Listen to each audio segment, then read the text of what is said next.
ഉഷാറല്ലേ? എങ്ങനെയുണ്ട് ക്യാമ്പസ് കാര്യങ്ങളൊക്കെ? ക്യാമ്പസ് ഉഷാറാണ്. ക്യാമ്പസ് എന്ന് പറയുന്ന സമയത്ത് നമ്മളിപ്പോൾ നിൽക്കുന്ന കാലിക്കറ്റ് മെഡിക്കൽ കോളേജിലാണ്. സോ ലാസ്റ്റ് ഇയർ സൈലത്തിന്റെ ടോപ്പറാണ് നമ്മുടെ ഷിബിൻ. 720 706 മാർക്ക് വാങ്ങിയിട്ടാണ് ഷിബിന്റെ അത്രയും ഇഷ്ടപ്പെട്ട ക്യാമ്പസിൽ എത്തിയിരിക്കുന്നത്. സോ നമുക്ക് ഷിബിന്റെ വിശേഷങ്ങളിലേക്ക് മൂവ് ചെയ്യാം. സോ എന്താ ഒരു ഉഷാർ കുറവുണ്ടോ? അടിപൊളിയാണ്. സോ ക്യാമ്പസിലേക്ക് പഠിത്തവും കാര്യങ്ങളൊക്കെ എങ്ങനെ പോകുന്നു? പഠിത്തം കാര്യങ്ങളൊക്കെ ചോദിക്കുക ഫസ്റ്റ് ഡേയ്സ് ആണ്. അതുകൊണ്ട് തന്നെ എങ്ങനെയുണ്ട് ക്ലാസ് റൂം കാര്യങ്ങളൊക്കെ? അതായിരിക്കും കുറച്ചുകൂടി രസമല്ലേ ചോദിക്കാൻ? പറ. ക്ലാസ് റൂം വലിയ ലെക്ചർ ഹാളാണ്. വലിയ 50 സ്റ്റുഡൻസ് ഉണ്ടാവുമല്ലോ. രസമാണ് അവിടെ പോയിരിക്കണൊക്കെ. അവിടെ പോയിരിക്കാൻ പോവാറുണ്ടോ? പോകണം. അറ്റൻഡൻസ് വേണമെന്നുള്ളൊരു വിഷയം ഉണ്ടല്ലേ. സോ ഈ വൈറ്റ് ബോർഡ് സെറിമണി കാര്യങ്ങളൊക്കെ എങ്ങനെ ഉണ്ടായിരുന്നു? ഐ മീൻ വലിയൊരു ഡ്രീമാണ്, ചെറുപ്പം മുതലേ ഉള്ളൊരു ഡ്രീമാണ്. ഈ പണ്ടത്തെ വീഡിയോസിൽ എല്ലാത്തിലും നമ്മോട് സംസാരിച്ച കാര്യമാണ്. ചെറുപ്പം മുതലേ ഉള്ളൊരു ഡ്രീമാണ് എന്ത്, ഡോക്ടർ ആവണം എന്നുള്ളത്. അതിനു വേണ്ടിയിട്ട് അത്രക്കും ഹാർഡ് വർക്ക് ചെയ്ത ആളാണ് ഷിബിന്. അതെനിക്ക് നന്നായിട്ട് അറിയാം, കാരണം അത്രത്തോളം ഹാർഡ് വർക്ക് ചെയ്തിട്ടുണ്ട്. സോ അവൻ ഇന്നിപ്പോൾ എത്തി നിൽക്കുന്നത് നമ്മുടെ കാലിക്കറ്റ് മെഡിക്കൽ കോളേജിലാണ്. സോ കാലിക്കറ്റ് മെഡിക്കൽ കോളേജിന്റെ ലെക്ചർ ഹാളിനെ പറ്റി അവൻ പറഞ്ഞു. 250 സ്റ്റുഡൻസ് ഉൾക്കൊള്ളുന്ന ഒരു ലെക്ചർ ഹാളിലാണ് അവൻ ഇരിക്കുന്നത്. സോ അങ്ങനെ പഠിക്കുന്ന സമയത്ത്, അല്ലെങ്കിൽ അങ്ങനെ ക്ലാസ്സിലേക്ക് വരുന്ന സമയത്ത് എത്രത്തോളം ഫസ്റ്റ് ഡേ നല്ല എക്സൈറ്റഡ് ആയിരിക്കുമല്ലോ. സോ നമ്മുടെ കുറേ സ്റ്റുഡൻസ് ഇവിടെ ഉണ്ട് ഓൾറെഡി. എൻ്റെ ബാച്ച്മേറ്റ്സ് ആളുകളൊക്കെ ഇവിടെ ഉണ്ട്. അവരുടെ കൂടെയാണോ ക്ലാസ്സിലേക്ക് വന്നത്? അവരെല്ലാവരും ഉണ്ടായിരുന്നു. അവരെല്ലാവരും കൂടി ഒരുമിച്ച് ഫസ്റ്റ് ദിവസമൊക്കെ ഭയങ്കര എക്സൈറ്റ്മെന്റ്, ക്ലാസ് ശ്രദ്ധിച്ചിരിക്കണം എന്നൊക്കെ അതിപ്പോ ശ്രദ്ധയില്ല അങ്ങനെ. സോ അപ്പോൾ വളരെ എക്സൈറ്റഡ് ആയിട്ടാണ് ക്ലാസ് റൂമിൽ എത്തിയത്. അത് മാത്രമല്ല, എനിക്ക് ഭയങ്കര പേടിയാണ് ഈ ബ്ലഡും കാര്യങ്ങളൊക്കെ കാണുന്നത്. എനിക്ക് ഇത്തിരി ഭയങ്കര പേടിയും കാര്യങ്ങളൊക്കെ ഉള്ള സാധനമാണ്. അതിൽ എനിക്ക് പേടിയുണ്ടോ? പക്ഷെ ഡോക്ടർ ആവുന്ന ഒരാളെ ചോദിക്കേണ്ട ആവശ്യമില്ല. ശരിക്കും കടാവർ കണ്ടപ്പോൾ ഒരു അർപ്പുണ്ടായിരുന്നു. കടാറ് കണ്ടപ്പോൾ ഒരു സ്മെല്ലും കാര്യങ്ങളൊക്കെ പിന്നെ റെഡിയായി. അതാ ആസ് എ ഡോക്ടർ നമുക്കത് റെഡി ആവണല്ലോ. സോ അതൊക്കെ ആ എക്സ്പീരിയൻസ് എങ്ങനെ ഉണ്ടായിരുന്നു കടാറിലൊക്കെ? അത് ഫസ്റ്റ് ദിവസം പോയപ്പോൾ തന്നെ ഒരു 5-6 കുട്ടികൾ തലങ്ങി വീണ്. അത് കാണുമ്പോൾ നമുക്കും ടെൻഷനാവും. പിന്നെ ഒരു ഫ്രഷ് ഒരു ബോഡി കൊടുന്ന് വെക്കുക, നമ്മളായിട്ട് ആദ്യമായിട്ട് കട്ട് ചെയ്യൊക്കെ വേണം. അപ്പോൾ ചെറിയ ഇടങ്ങാറുണ്ടായിരുന്നു. പക്ഷെ യൂസ്ഡ് ആയിട്ട് ഡോക്ടർ നമ്മൾ യൂസ്ഡ് ആയിട്ട് അതിപ്പോൾ റെഡിയായി. ഇപ്പോൾ 1-2 ആഴ്ച ആവാനേ ഇപ്പോൾ കുഴപ്പമൊന്നുമില്ല. ഇപ്പോൾ ഓക്കെയാണ്, റെഡിയാണ്. സോ ഹോസ്റ്റൽ ലൈഫ് എങ്ങനെയുണ്ട്? ഹോസ്റ്റൽ ലൈഫ് ഉഷാറാണ്. എന്താ അല്ല, അത്യാവശ്യം കുഴപ്പമില്ലാത്ത വലിയ പ്രശ്നം ഉണ്ടാവില്ല. കാരണം സൈലത്തിൽ ഓൾറെഡി ഹോസ്റ്റലിൽ നിന്ന് ശീലിച്ച ഒരാളായതുകൊണ്ട് ഓൾറെഡി ഇവിടേക്ക് വന്നതുകൊണ്ട് വലിയ പ്രശ്നമോ കാര്യങ്ങളൊന്നും ഇല്ലല്ലോ. യെസ്, ഹോസ്റ്റലിൽ നിന്നില്ലെങ്കിൽ ഇടങ്ങാറിയാണ്. അതെ, ഹോസ്റ്റൽ സെറ്റാണ്. ഡേ സ്കോളറായിട്ട് വർക്ക് ചെയ്തിട്ടുണ്ടെങ്കിൽ ഒരു ബുദ്ധിമുട്ടുണ്ടാവുകയും. പക്ഷേ ഹോസ്റ്റലിൽ നിന്ന് പഠിക്കുന്നതിനെ കൊണ്ട് തന്നെ, സൈലത്തിന്റെ ഹോസ്റ്റലിൽ നിന്ന് അത്യാവശ്യം അടിപൊളിയായിട്ട് പഠിച്ചത് കൊണ്ട് തന്നെ ഇവർക്ക് ഇവിടെ ഹോസ്റ്റൽ ലൈഫോ കാര്യങ്ങളൊന്നും വലിയ ബുദ്ധിമുട്ടോ കാര്യങ്ങളൊന്നും ആയി ഉണ്ടാവില്ല. സോ എക്സൈറ്റഡ് ആയിട്ട് കോളേജിലെത്തി, നന്നായി പഠിക്കുന്നുണ്ട്. ഇപ്പോൾ ഒരു ഡോക്ടർ നമുക്ക് വേണമെങ്കിൽ വിളിക്കാം, നമ്മുടെ ഡോക്ടർ അല്ലേ, ഡോക്ടർ ഷിബിൻ എന്നുള്ളതിലേക്ക് എനിക്ക് വിളിക്കാൻ വേണ്ടി പറ്റണം. സോ ഇനി അങ്ങോട്ടേക്കുള്ള പ്രിപ്പറേഷനും കാര്യങ്ങളൊക്കെ ഉഷാറാക്കണം, ക്ലാസ്സുകളൊക്കെ പ്രോപ്പറായിട്ട് അറ്റൻഡ് ചെയ്യുക ഒക്കെ ചെയ്യും. എന്നാലും ഞാൻ വെറുതെ ഒരു ഇതിൽ പറയാണ്. അപ്പോൾ ഈ ഒരു ജേണിയിലേക്ക് തുടക്കം തന്നിരിക്കുന്ന സൈലത്ത് എന്നുള്ള നമ്മുടെ സ്റ്റഡി മെറ്റീരിയൽ, സൈലത്തിൻ്റെ ക്ലാസ്സുകൾ, ആ ഒരു എഫക്റ്റ് ഇനി വരാൻ പോകുന്ന കുട്ടികളിലേക്കൊന്ന് ഷിബിനൊന്ന് കൺവേ ചെയ്യണം. കാരണം എന്താ വെച്ചിട്ടുണ്ടെങ്കിൽ ഷിബിൻ എത്രത്തോളം സൈലത്തിൻ്റെ മെറ്റീരിയലും ക്ലാസ്സുകളൊക്കെ പ്രോപ്പറായിട്ട് ഉപയോഗിച്ചിട്ടുണ്ട്, അങ്ങനത്തെ എങ്ങനെയാണ് ഇനി ഇപ്പോൾ മെജോറിറ്റി കുട്ടികൾ ചോദിക്കുന്ന ഒരു വലിയ ഡൗട്ട് എന്ന് പറഞ്ഞിരിക്കുന്നത്, അതായത് അവർക്ക് ഇനി എന്താ ചെയ്യേണ്ടതെന്നുള്ളൊരു കൺഫ്യൂഷൻ ഉണ്ട്. കാരണം ഇപ്പോൾ നവംബർ ആയി, ഇനി ഡിസംബർ, ഇനി 3-4 മാസം കൂടി എന്തുള്ളൂ, എക്സാമിലേക്കുള്ളൂ. സോ ഈ ഒരു സമയത്ത് നമ്മൾ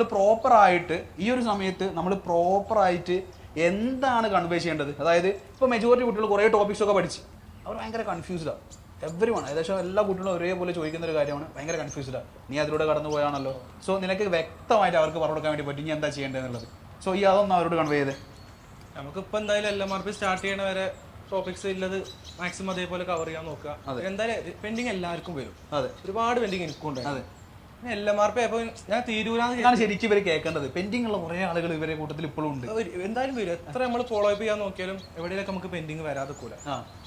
LMRP വന്നപ്പോൾ ഇഷ്ടംപോലെ സമയമുണ്ട്. ഏകദേശം 2-3 മാസത്തിലോളം LMRP തന്നെ ഉണ്ടായിരുന്നു. LMRP എന്ന് പറയുന്ന സമയത്ത് ലാസ്റ്റ് മിനിറ്റ് റിവിഷൻ പ്രോഗ്രാം, അതായത് ലാസ്റ്റ് 3 or 4 months ഉണ്ടാവുന്ന റിവിഷൻ പ്രോഗ്രാമിനാണ് ഈ LMRP എന്നുകൊണ്ട് ഉദ്ദേശിക്കുന്നത് കേട്ടോ. അതുണ്ടായപ്പോൾ തന്നെ പെൻഡിങ് മൊത്തം തീർന്നു. പെൻഡിങ് മൊത്തം LMRPയിലൂടെ ഓവർകം ചെയ്തു. അതും പോരെ പിന്നെ 2 മാസം എക്സ്പീരിയൻസ് തന്നു. അതിനുശേഷം 2 മാസം എക്സ്പീരിയൻസ് ആയാലും പ്രീമിയർ ലീഗ് ക്രാഷ് കോഴ്സും അതിലൂടെയും എന്ത് ചെയ്ത് അതുള്ള പെൻഡിങ്സ് മൊത്തമായിട്ട് ക്ലിയർ ചെയ്തു. ഇല്ലതും ഒന്നുകൂടി റിവൈസ് ചെയ്യാനും പറ്റി. പിന്നെ ഇഷ്ടംപോലെ ടൈം ഉണ്ടായിരുന്നു. എക്സ്പീരിയൻ ഒക്കെ ആയപ്പോൾ തന്നെ സമയമുണ്ട്, ഇഷ്ടംപോലെ സമയം കിട്ടും. അപ്പൊ ഇപ്പോഴേ എന്ത് ചെയ്യണ്ട, ടെൻഷൻ ആവേണ്ട ആവശ്യമില്ല. നമ്മുടെ +2 ലൈഫ് കഴിഞ്ഞിട്ട് നേരെ സൈലത്തിലേക്ക് എത്തുന്നുണ്ടല്ലോ.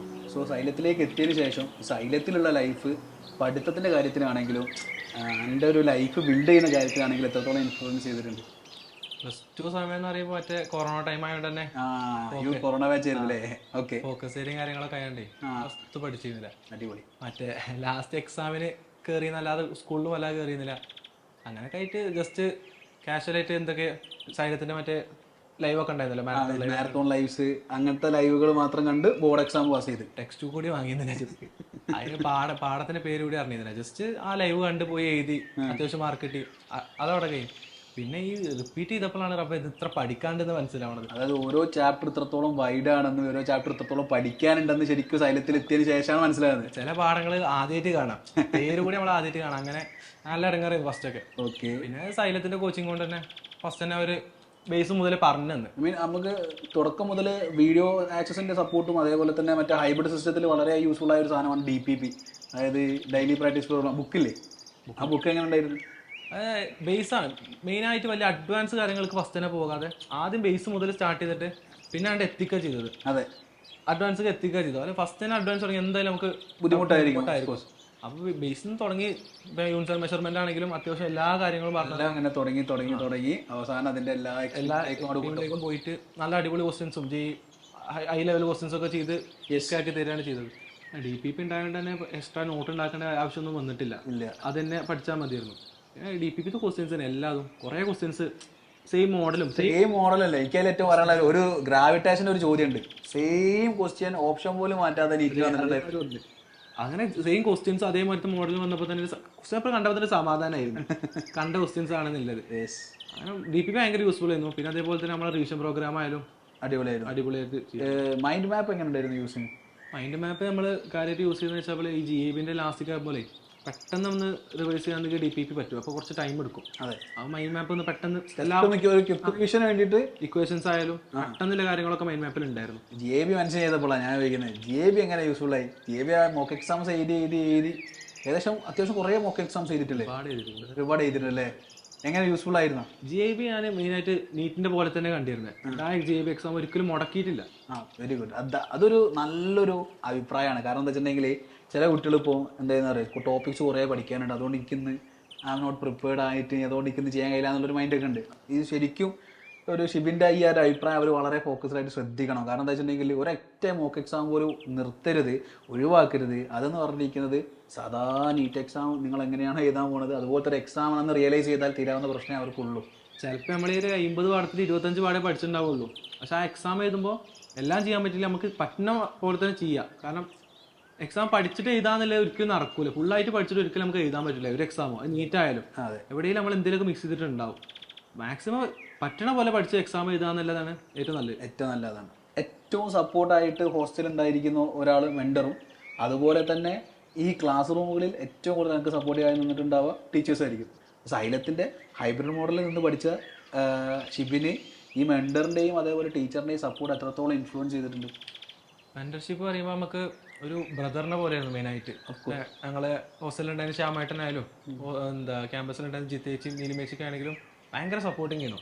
എന്ത് കാര്യങ്ങളുണ്ടെങ്കിലും ഒന്ന് പറഞ്ഞോ. ഒരു ജിത്തേച്ചിക്ക് എപ്പോഴും മോനെ വിളിച്ചിട്ടേ വന്നു. നന്നായിട്ട് അറിയാം. അപ്പോൾ ഭയങ്കര സപ്പോർട്ടും കാര്യങ്ങളൊക്കെ ആയതുകൊണ്ട് തന്നെ നമുക്ക് അത്രയും അവർ കെയർ ചെയ്യുന്നുണ്ട്.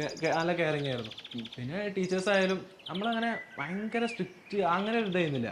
ഒരു ഫ്രണ്ട്ലി ആയിട്ട് തന്നെ, ഒരു പക്ക ഫ്രണ്ട്ലി അറ്റ്മോസ്ഫിയർ. ടീച്ചറുടെ ക്ലാസ്സിൽ ഡൗട്ട് തോന്നി അപ്പം തന്നെ എണീച്ചെന്ന് ചോദിക്കുന്ന നോർമലി അല്ല. ഒരു ചോദിക്കാനും കുട്ടികൾക്ക് ഒരു മടിയുണ്ടാവും. പക്ഷെ അതെന്ത് ചെയ്തിട്ടില്ല, നിങ്ങളെ ക്ലാസ് റൂമിൽ ഞാൻ കണ്ടിട്ടില്ല. ഷിബി ഞാൻ ഓൾറെഡി എന്നോട് പറഞ്ഞിരുന്നു ഈ കാര്യം. അതായത് കുട്ടികളിപ്പോൾ ഭയങ്കര ടെൻഷനും അതേപോലെ ഭയങ്കര കൺസേൺസാണ് ഇനി എന്താ ചെയ്യുക എന്നുള്ളത്.